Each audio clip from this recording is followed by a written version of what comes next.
So that was 10 years ago. I was going to ask the timeline. Yeah, Okay. So yeah, about 10 years ago. Okay. yeah. So, well, what happened? Okay, yes. Well, Jump right into it. yeah, yeah. I don't want to go on too long at any one point in time.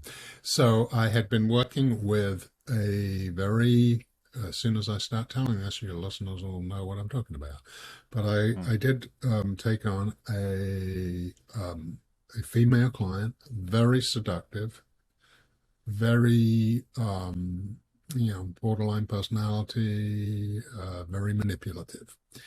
But, I resisted all of that while we were working together. We worked together for 3 years. I think it was helpful. And then it was time to stop. And that was fine. And then she called me up a few months later and said, "Oh, I'd like to come back and see you." And I said, "Well, not as a therapist, not, come and drop in. I know you work nearby. Drop in lunchtime and tell me how you're doing." And we did this on and off for about 4 years. And then one time in August 2012, when she was leaving the office, she kissed me, and, what I'd been trying to do for the last 7 years, which was resist her approaches, failed, and we went into a very brief couple of days, very consensual sexual relationship. And then I think we both agreed, I thought we both agreed that, okay, we shouldn't be doing this. That's crazy. So we stopped, and then about a month later, I got a call from the licensing board to say that someone had filed a complaint against me for sexual misconduct. Well, I knew who had filed the complaint because that was the only person who ever had a sexual relationship with a client. Anyway, to cut a very long story short, a few months later, the board revoked my license to practice psychology permanently. And more importantly, perhaps, or as important, it was in the local and state newspaper. And so, here I am. I'd lived on Hilton Head for 27 years at that point and done a lot and was popular psychologist, good reputation. And now all that's thrown down the drain. What was it? Maybe I missed it, but was there no legal case brought against you? Okay, well, that raises the subtext or the backstory of the book that I subsequently wrote about it. And this is a big issue for me, not personally for me, but generally for healthcare workers. The way the licensing boards operate is, I believe, totally unethical, which is ironic given that they are meant to be ethical. Typically, what happens if a complaint is made against you, you do have the opportunity to hire an attorney and what have you. But the whole mindset of the board, and apparently a lot of attorneys who work with this, is just plead mercy to the board. Say, yeah, I made a mistake, but blah, blah, blah. I won't do it again. Just plead mercy and they'll be fine. What that means is you don't get a chance to hear or see any testimony from the people making the charges or any other witnesses or who those witnesses were. I subsequently obviously challenged what my lawyer had done, but found out that this is kind of the typical thing you do. Oh, they're a board of peers, they understand, plead mercy. When you plead mercy, basically you give up all your rights. I've just written a sort of press release about that. The Sixth Amendment of the U.S. Constitution lays down the rules for people who are charged in criminal cases. But presumably it was meant to be, for anyone charged with anything, this is how you operate. One, they have to have access to any witness and all their testimony, and they can provide witnesses. That did not happen in my case. And subsequently, when I filed a Freedom of Information Act, they refused to provide any information. Now, I've moved on, and we'll talk about that in the 10 years since. But for the thousands and thousands of healthcare workers, including doctors and nurses and you name it in that field, they should not be subject to this sort of treatment. It's outrageous. And if anything, I want to shine the light on that, use my case to shine the light on that and say this has to change. One of the things in this press release that just composed, one of the things that they say, the board said, this isn't anything personal, this is just to protect the public. Honestly, that's BS. They're taking your license and your livelihood and you're being shamed and it's not personal. I mean, that's a bit like saying, well, we went after Hitler. No, it wasn't anything personal, but it was for the public good. I mean, that's nonsense, right? We also know about cognitive bias, a topic that I got really interested in. And there's some interesting research that shows that people who are judging things, quotation mark, for the public good are more likely to be biased than other situations. So there is no such thing as objectivity. I recognize that. But this way in which boards operate, which is you're presumed guilty and just plead mercy and not actually go through the effort of finding out who said what, is wrong, plain wrong. Yeah, so this is already hurting my head here. And I guess I'm not surprised because I just feel like, I don't know, I just feel like there's a lot of ass covering in those boards and, hey, just make ourselves look good. And the easiest way to do it is to, you got an accusation, let's get him out of here, and he's the scapegoat and then we look fine. Yep. Right. So I guess I'm not blown away by what happened to you, unfortunately. And again, I'm not getting into whether or not what actually happened. Right. And No. your guilt and all that. Absolutely. But the idea, the process is what we're talking about, and the fact that for the public good. Well, if they were standing up for the public good, isn't the precursor to that whether or not you actually did something that that jeopardizes the public good? So anyone can make an accusation against you, whether or not it's true or not. It has to be discovered, and then they should respond. Because if in this case it wasn't, I don't know. Again, in some regular case, anyone can make an accusation. It could be completely made up. And then for the quote unquote public good, that you or the other person is let go. In reality, it was just, I mean, the whole assumption of innocence is the whole system that we're supposed to be based on, right? Yeah, absolutely. So they circumvent the actual law in a sense. Yeah, and they make it really difficult to pursue it. I have no idea what this woman said, but I suspect it was something nasty that I did not do. She might have claimed sexual assault or that I raped her or something. I have no idea. And that's the problem. I'm not saying, and we'll get into this, that I didn't do anything inappropriate. I did, no question about it. And I don't know what happened, so that makes it really difficult for me to judge the judgment, right? But you did something inappropriate, you would say, to define that term. You're defining inappropriate with, you were a married man at the time? Yes, exactly. Yeah. So inappropriate in your life and your commitment to your wife, but not inappropriate in the eyes of the law. Correct. Per se. You did, right. Okay. Yeah. Big difference there, right? Yeah. Right. No, absolutely. Okay. Yeah. Right. So, excuse me. So nothing else, I really want to raise this whole board issue. And if you talk to people in the health profession, in the medical profession, as soon as you mention boards, they'll roll their eyes because they know how much havoc they can wreak, really. Interestingly enough, just yesterday I visited my cardiologist and I gave her a copy of the book.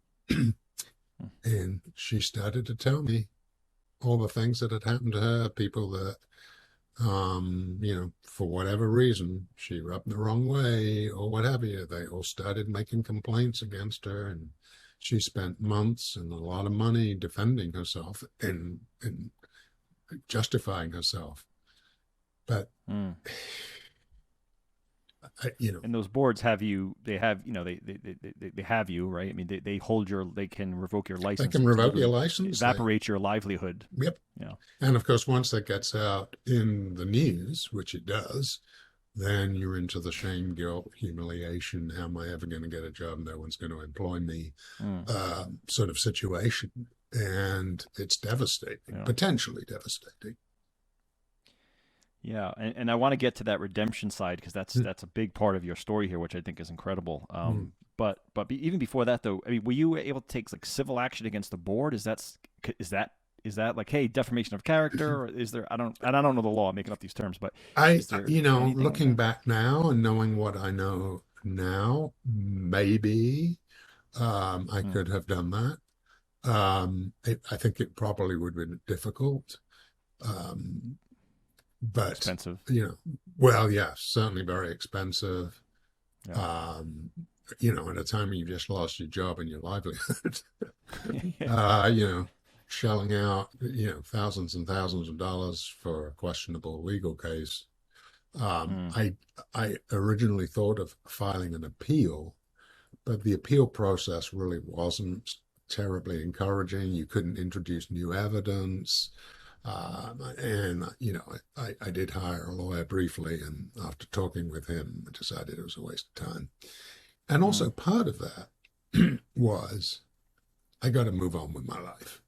If I stay stuck fighting this case, I cannot move on with my life. Yeah. And and that's, I'll need to be in a better position to do that. And that's why this book comes out, 9 years after this happened, because it given me a chance to regroup, recreate myself, and so forth. So now I'm in a position, a totally different position than I was when that happened. Okay. And when did the book come out? The book came out in April of this year. Of this year, okay. Yeah. And is it telling the story of these past 10 years? So the book, Falling to Grace, The Art and Science of Redemption, primarily is about trying to help people who find themselves in these sorts of situations where they've been outed, humiliated, shamed. It's on the internet, it's all over the place. What do you do with that? That's the prime purpose of the book, is to help people there. The backstory of dealing with the licensing board is sort of the backstory, but secondary issue, but it's still an important one. And I want to use it, if at all possible, to start a serious discussion about how boards operate. This notion that it's, a board of your peers. Well, that sounds like, oh, well, that's great because they will know your business. But wait a minute, they may be in competition with you. They may have heard gossip from you. They're not objective.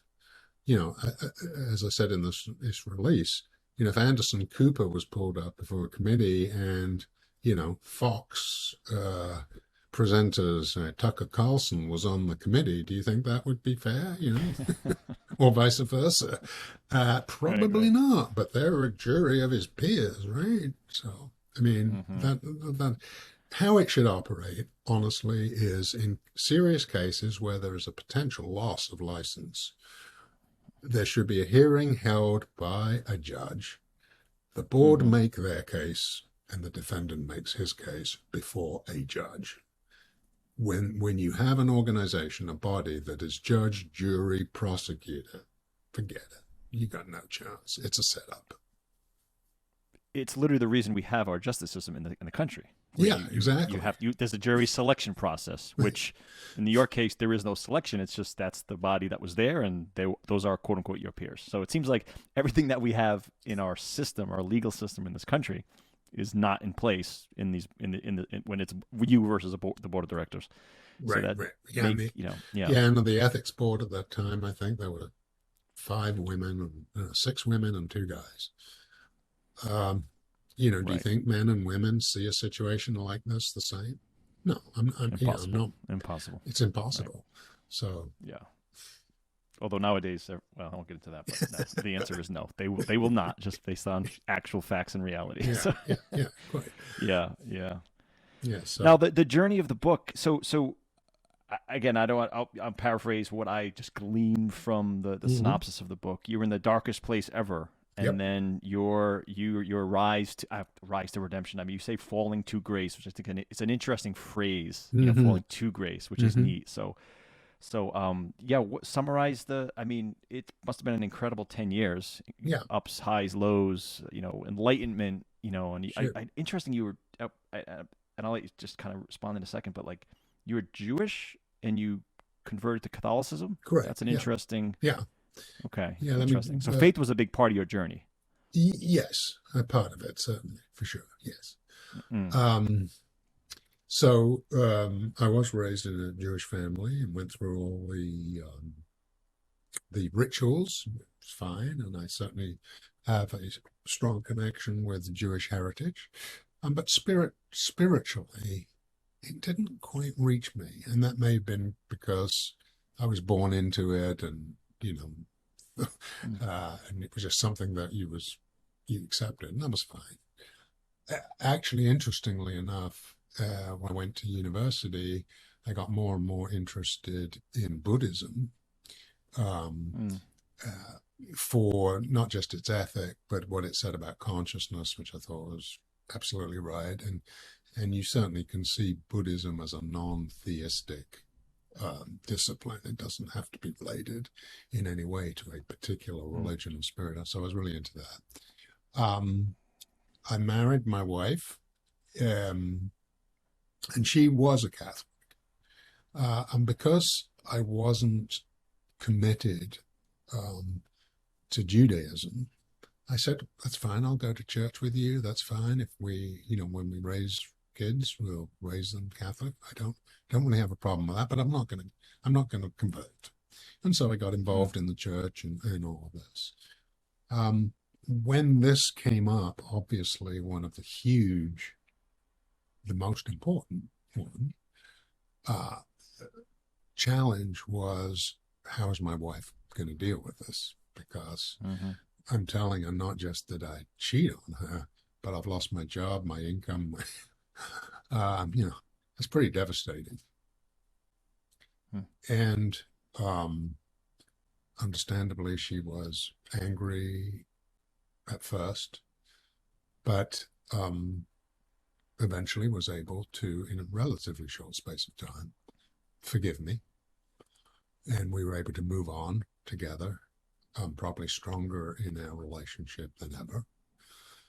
mm, And I really believed that was her ability to do that was a function of her faith.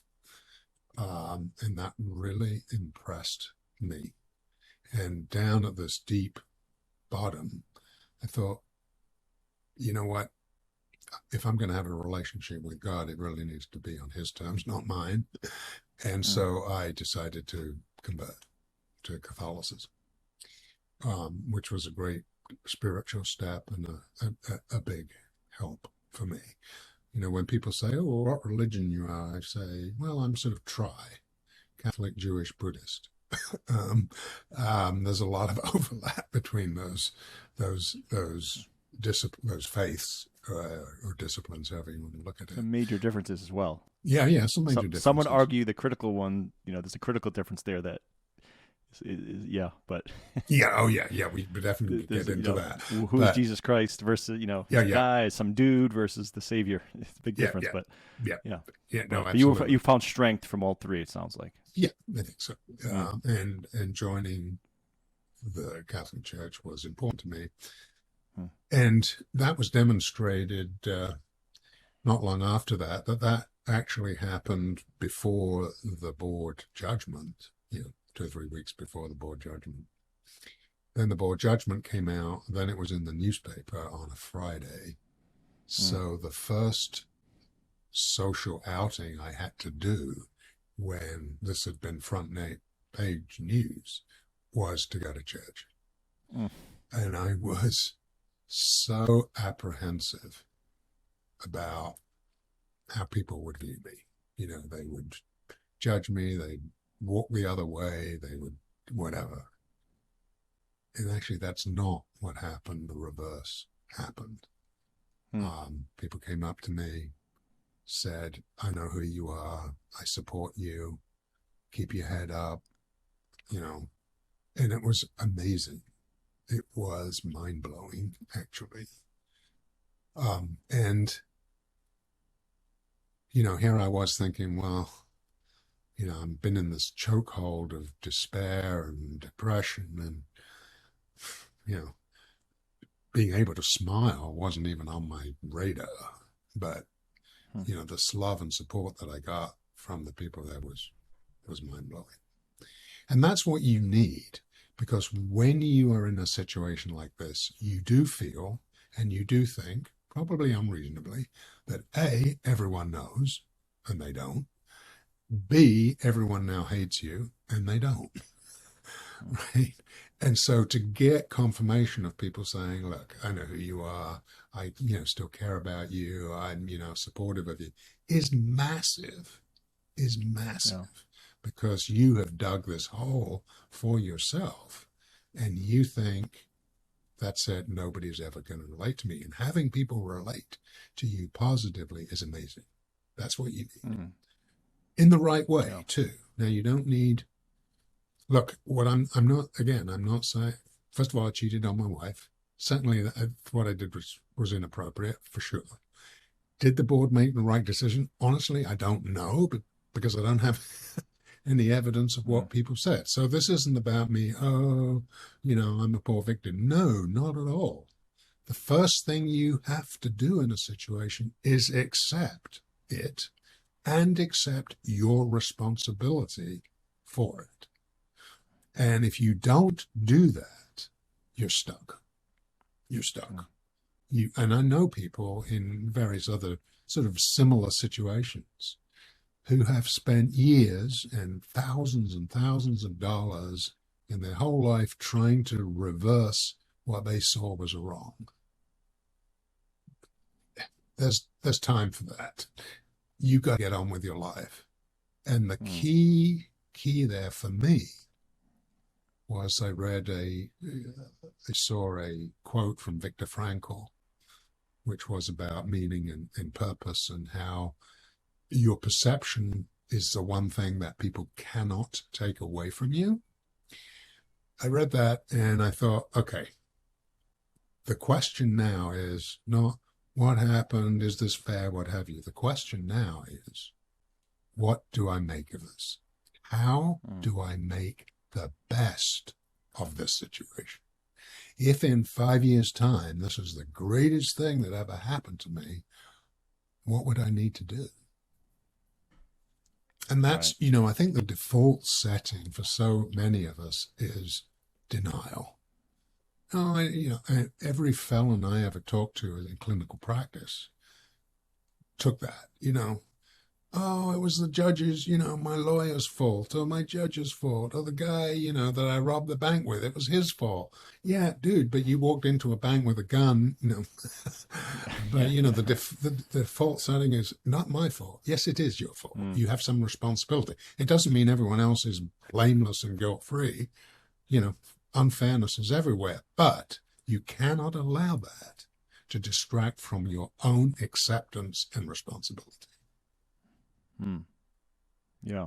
And I mean, that reflects very well on the Catholic Church and the folks that were there. I mean, that is right. I mean, that's really a main mantra in there. I'm not going to judge you, right? I mean, we all say that. It's hard to do sometimes, but it sounds like they responded exactly as a quote unquote Christian should.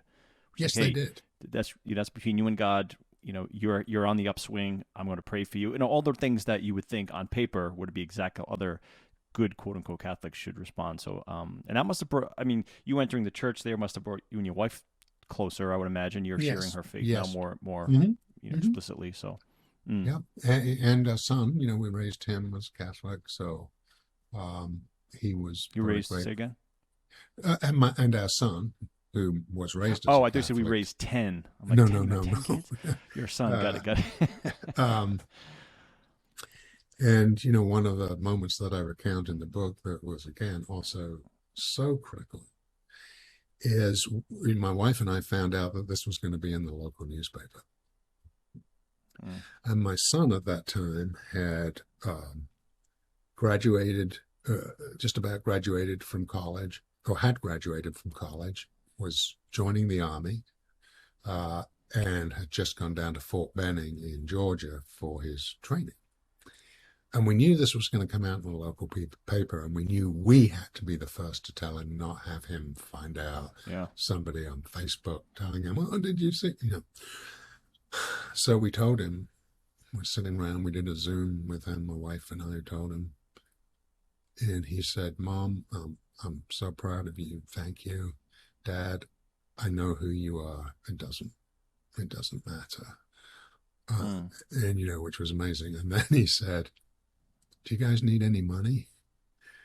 And I mean, we just broke down. You raised one heck of a boy there. Raised one heck of a. He's an amazing young man. He really is. And so again, moments like that are just joyous, and times of trouble are tough, but if they produce diamond like that, you say, okay, I had to go through it to it. So it was moments like that help. And certainly I don't want to necessarily compare myself with everyone who's in this sort of situation. This happened to me later in life where, to some extent, I was a bit more mature and probably understood more quickly what I needed to do. So I think there were factors that made it easier for me than it would be others, for sure. I was in an accepting marriage and a good marriage, and I had a great son.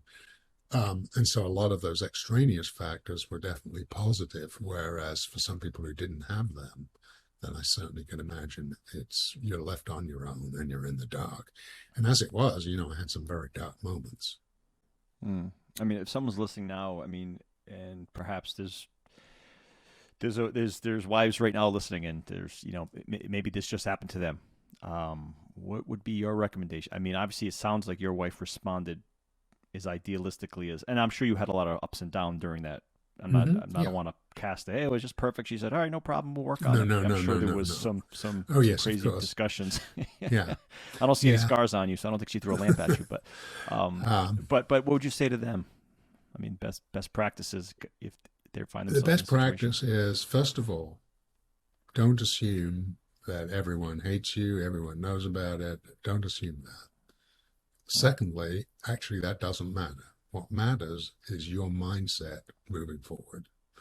And your mindset moving forward is have to accept this situation right now, no matter how unfair it seems or what have you.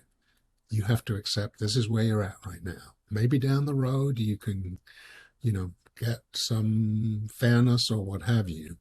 The chances are that in default setting, you're trying to not accept it and put that responsibility on others. But regardless of what other people do, you are in the situation. So what are you going to do now? And ask yourself this question. How do I make the best of this? How could this turn out to be one of the most important, amazing moments of my life? Because the reality is, life's unfair, life's tough. It's about adaptation. And if you want to be a true hero, and you can be, this has given you the opportunity to be a true hero, you accept where you are now, and you move forward positively, one step at a time, accepting, here it is, and move towards your goals, move towards who you want to be. Allow this to turn you into the person you want to be. Right. Now, it sounds like your perspective you were just articulating was from your perspective in your case. Now, what if you want to recommend someone who's in your wife's perspective? What do you think the best practices for them to respond would be? The key, obviously, is honesty and authentic communication between both parties. That is the key. Honesty is so important. I have to tell you, Vinny, one of the things that I learned as I went through this, and part of it was my acceptance of the situation. When I ran across people, in what I subsequently did as a ghostwriter and doing various other things, initially that was like almost the first thing I told people, and the amazing reaction that I got wasn't, "Oh, you idiot, why would you do that? And I don't want anything to do with you." By far, the most common reaction was, thank you so much for being honest with me. I really appreciate that. Hmm. And having people say that to you and respond warmly to you is huge at that stage. It's huge. And it's true. People do not expect others to air their dirty laundry. On the contrary, they expect them to defend them. Hmm. You don't need to defend them. Just be honest. That's your best defense. That's the right defense. Hey, I'm honest. If you are trying to blame everybody else and what have you, and not accept that responsibility, that's how you'll come across as somebody who just doesn't want to face up. Yeah, Whether it's that's that victim fair or not. mentality where Yeah. it's just it's like all your felon examples pointing it's this person. It becomes a I don't know. I feel like we need to start marching more towards the trend of being vulnerable and not putting on this fake shell like we have it all buttoned up, because none of us do.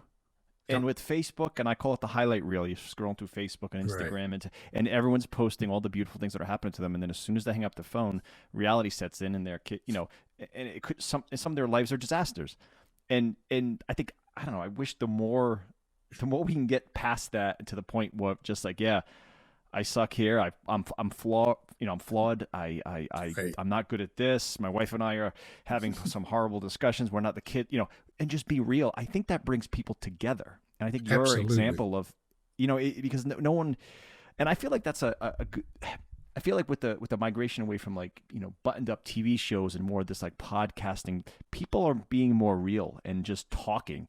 And there's no network saying, hey, you can't say that. No one's going to want to hear that. It's like people just be vulnerable, and you see, wow, we're all full of warts and scars. And I just think that's missing. We all put on these fake shells. It's like, good morning. How are you? Great. You? And then we just go back to our normal. It's like, no one's all great. Sometimes it's great. Sometimes it's shitty. Let's just talk about it together. So, but it sounds like your example of, bringing that up when you first interface with someone, it's like an example of that, where I feel like it's bringing you and whoever is closer right out of the gate. Yeah, absolutely. And we do have to, if we're going to be honest and authentic and be our real selves, we have to be vulnerable, because we're all vulnerable. And, we do live in a culture which is trying to make everyone like Superman. And if you're not Superman or want to be Superman, there's something wrong with you. That is inappropriate. And it is a problem. And it's certainly a problem for kids growing up who have grown up in that environment via social media. I do work now with a nonprofit called Sapien Labs, great organization that do research on mental health around the world. And in their recent 2021 report, they show, they tested like 225,000 people, and they had an 18 to 24-year-old group that, consisted of thousands of people around the internet-enabled countries.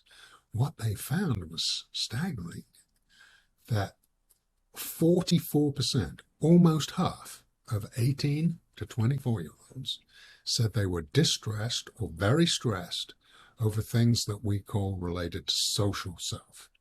That is, their social perception, where they think they stand in relation to others, this sort of celebrity comparison anxiety, or comparison anxiety generally with other people, putting stuff. It's sad. And it's sad because there's this fake, I'm okay, on a fake virtual platform. Yeah. Right? A virtual interaction or SMS interaction is not a real interaction. Right? I mean, 100%. if you're interacting with somebody on Facebook, and they say something they don't like, they can be threatening, they can be nasty, they wouldn't. Probably most people would not do that in a face-to-face interaction. They might roll their eyes, or they might say, but in a way that allowed some continuation of feedback. Some feedback to get the game going, how we interact. And there's evidence that the parts of the brain that teach us social interaction and emotional understanding, the mirror neurons, do not work at all, or maybe very poorly, in virtual interaction. And so you got a generation who are spending 7-10 hours a day in fake interaction, which is actually taking them away from real interaction, which is where they need to be to learn these skills.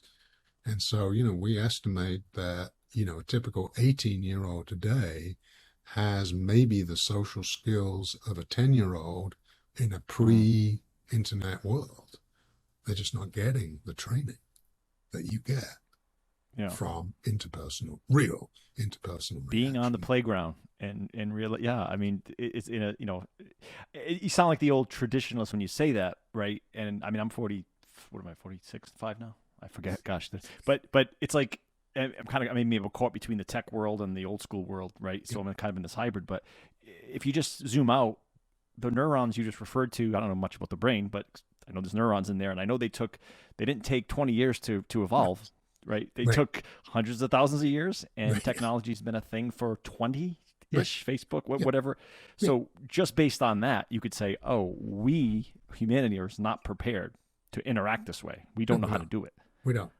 We're short-circuiting all the, all the wiring. Imagine this. Imagine watching a video of a plane crash, and imagine being there and watching a plane crash. Big difference. Huge. Big difference. Yeah. Huge. Oh. It's remote. It's distant. It's not, in some ways, it's not real. We're trying to make it real, but it isn't. And it's a major problem. Yeah, you said something that's key. It's like, you always hear the phrase "comparison is the thief of joy," and I love that. I say it all the time because I can feel myself getting caught up in that rut sometimes, and I'm like, wait, why? If you just can not compare yourself to that other thing or person, literally half of the stuff you were just worried about goes away. So you take that and you take kids, teenagers especially, and you add the internet and social media, and it takes that comparison and just exponentially shoots us through the stratosphere. Yep. So I don't, it's this thing that scares me the most, with depression and anxiety in kids. It's just, you hear people, I'll shut off the screens, and I understand screens are important. I mean, I'm a software engineer. Most of my world's in front of screens. So, but the social side of it, I don't know. And I bring this up on almost every podcast because I see it firsthand with my friends' kids, and I'm getting, I see my kids are 6 and 8, and those iPads are, I can hear the dopamine shooting out of their ears when it turns on. And when the battery runs out, it's like someone shot them. Like, what happened? Right. No. And it's a big challenge. There's no question about this. And the factor is it's only going to get worse, actually, with, the metaverse and virtual reality. I mean, virtual reality is a good expression. That's exactly what a lot of people are living in, a virtual reality. It's not real. It's not real. Yeah. And as you rightly say, we haven't evolved enough. We're not evolved enough to be able to learn from virtual reality everything we can learn from real life interaction. And so, big problem. My last podcast I did last week with a gentleman, he was talking about how escapism is important, meaning, hey, I put on the VR glasses, or it's important in short bursts, but your return to reality is very important, right? And understanding that difference, and the escapism gives you a little break from things, but then coming back to reality is of critical importance. And what I'm thinking is, well, like you just said, with the metaverse and with the reality that, you could argue, hey, we're all kind of in virtual reality now with our phones, so it's tied to our hip, and then you take virtual reality glasses, and then you take what Elon Musk is trying to do in Neuralink. We're going to be tapped in to the internet more permanently in the near future. So again, I get worried because, well, to my previous guest point, which was, escapism is good, but then you have to return to reality, and that delta is what gives you that, what gives you that benefit, because you saw the virtual and you go back to reality and you had that escape. But if the ability kind of goes away, where there's no glasses to take off, and you just kind of click your fingers and you're in, I feel like we're going to stay in that virtual reality more than the reality. And then now maybe some point in the distant future, the virtual reality will become the more normal reality. That's probably true, long term, but this transition is going to be really weird and troublesome for a lot, especially the growing brains of kids and teenagers, right? No, exactly right. I mean, your generation, my generation, we'd gone through that process when technology arrived. So we developed those skills. So we know how to interact. But, this generation is the first to be raised with screens available from birth, Ubiquitous, and born into it. And as you rightly say, those critical adolescent years when you're finding yourself. Oof. How the heck did we get here? I forgot how we got here. To get to technology. Yeah, I forget. I was mentioning the Sapiens lab report. Hey, I'm the host. That's my problem, not yours. No, but being authentically vulnerable. I mean, I think I wrote that down as you were talking. I think that was so key to you. Just owned what you went through. I give your wife credit. I don't know. I don't know her, but just hearing it sounded like the community around you, your wife, the church, your son, the neighbors. It seems like you had, and I don't want to use hyperbole here, but it seems like you had like the best possible community to grow from. Yes. To grow from this. I really think I did. And I had lots of people supporting me as I moved forward on that journey, and that, to get out of that feeling of I'm an idiot, I'm useless, that depressed feeling, what have I done? All those negative feelings, to have people around you supporting what you're now trying to do is massive. It would be hard to imagine what somebody who had zero of that would be in. And actually, somebody who had zero of that and had no social connection at all, particularly if they were younger, I personally believe that would make them vulnerable to all sorts of extremism. And I think that's partly where we get mass shooters from, because I've done some research on that. And isolation, a lot of these guys, were raised in very poor environments, weren't appreciated, and had horrendous self-view. Everyone thought and said to them, "You're useless," and what have you. And they had no connection to people. If you have no connection to people, killing them doesn't seem so bad. But, I mean, would you really expect a really sociable guy who has lots of friends to do that? No, I don't think so. Right? And so we have more and more of those. I'm pretty sure the last stat I read was one of the biggest indicators of longevity is your social connection. In other words, when they take who lives longest, it's tied back to how healthy their social environment was, how many true friends they had, how many people could they, do they have a person around to hug when shit goes sideways, especially guys. We have a weird, especially I'm one of those. We have a weird thing like that. Like, you should have guy friends that you can hug and cry with. And for me, it's like, I think, okay, that's going to take some time to figure that one out. But well, I'm always here, Vinny. I think all the day, you're knocking your door. You don't look out the window. No, but it's like but the date is in. I think the date is in, right? I mean, that is, massively important to us. It's huge, because it isn't just the relationship you're having with other people. That influences massively the relationship you have with yourself, right? And so it affects everything. It isn't about, oh, well, I don't like going to parties. I don't care that I'm a loner. That's going to influence your self-perception, unquestionably, and therefore everything you do. So, relationships are the key. They really are.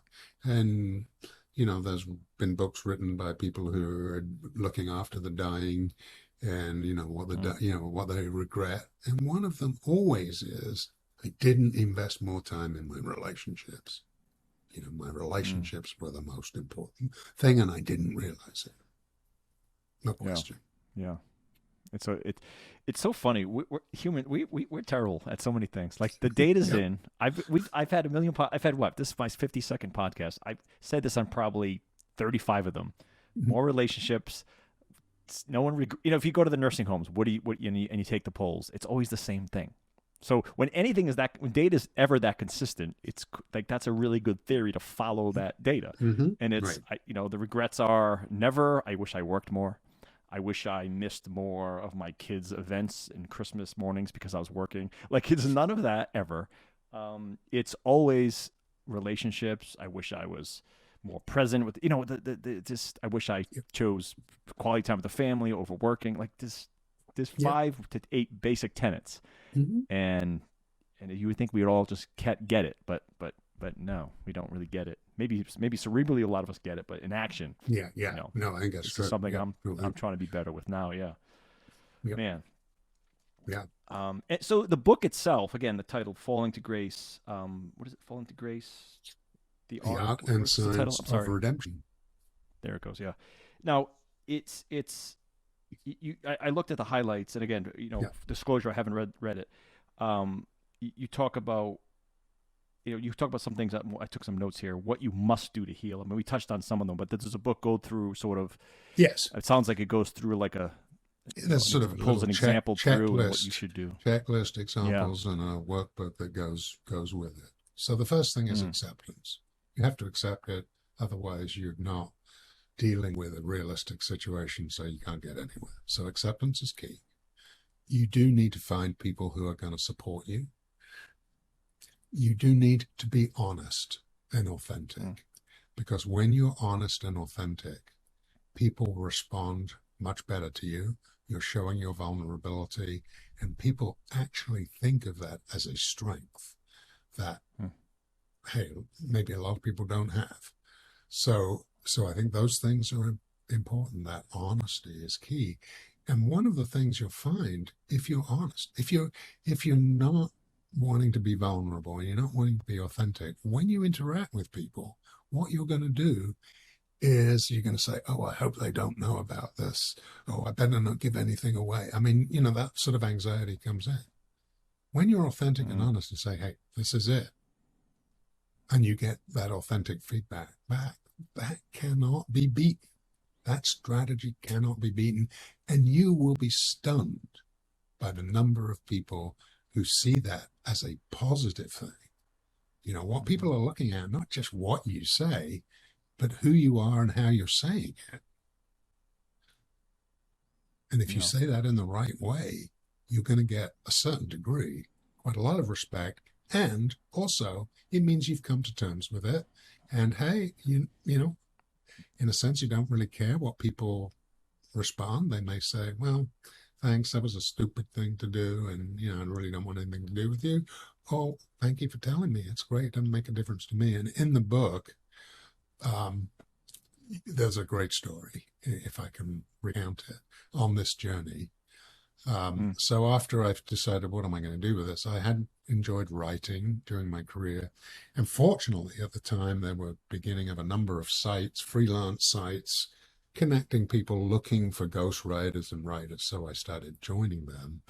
And there's an interesting story there. But one of the first guys I spoke to was a guy called Drew, a really great banker, he was like one of the youngest vice presidents of a major bank, awesome guy.